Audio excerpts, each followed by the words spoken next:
Bonjour, je m'appelle Frédéric Gauthier-Gaudreau, paramédic depuis 2009 pour Ambulance Capitale Nationale à Québec.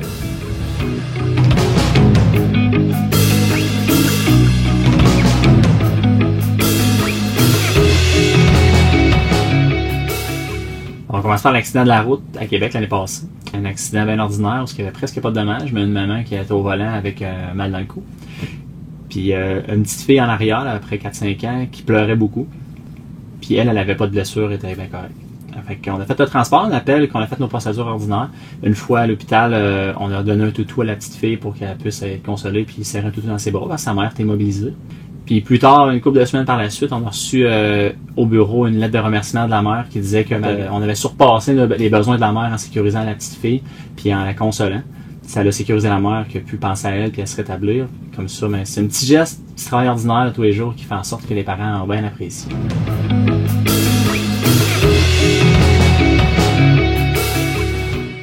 Oui, je suis allumé il y a 2-3 ans avec mon collègue Bob Murphy. Il y avait eu un déversement d'ammoniac à l'usine, dans les réfrigérateurs, puis il y avait eu 9 personnes incommodées par les vapeurs d'ammoniac. On est arrivé comme premier véhicule avec les pompiers de la municipalité.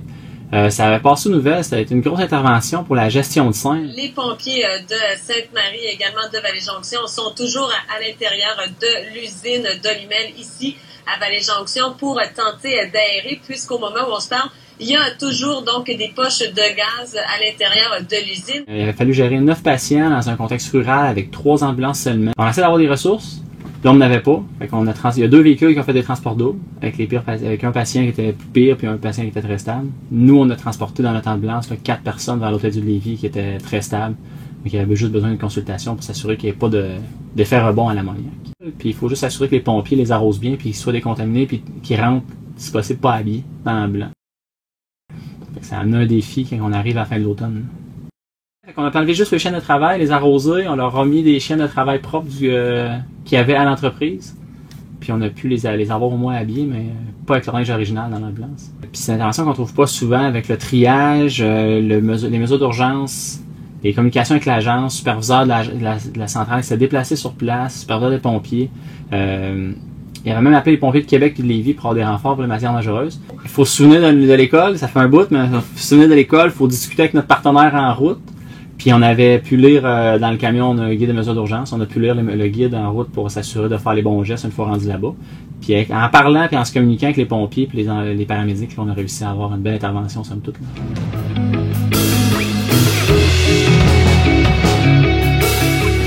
Un petit enfant s'était coincé la main dans un semi-sous-sol, dans une fenêtre en guillotine, puis la fenêtre l'avait fermée sur ses doigts.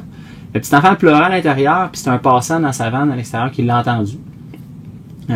Suite à avoir entendu les cris, les fenêtres fermées, là, parce que le jeune criait fort, il est sorti, il a ouvert la fenêtre, puis il l'a sorti. Il a appelé l'ambulance, la police.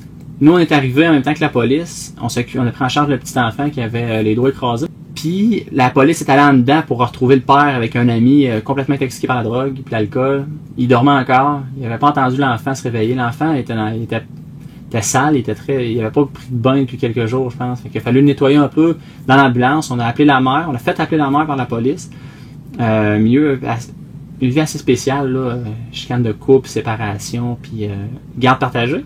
On a une obligation envers les enfants qui sont maltraités de le dénoncer. De dénoncer la maltraitance puis les abus sur les enfants.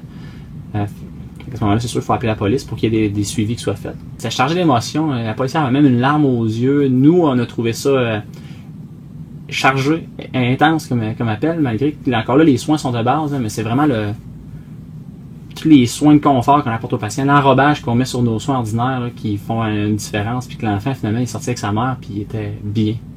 À ce moment-là, j'avais des enfants de cet âge-là, puis c'est moins évident. On a hâte de rentrer à la maison et les serrer dans nos bras. Après ça, on est content que les notes soient correctes. Puis j'en parle avec ma blonde à la maison, elle est ouverte, elle m'écoute beaucoup, fait que ça, c'est le fun, on peut ventiler. Puis entre collègues, on ventile. Puis à ce moment-là, c'est plus facile de vivre et de gérer la peine.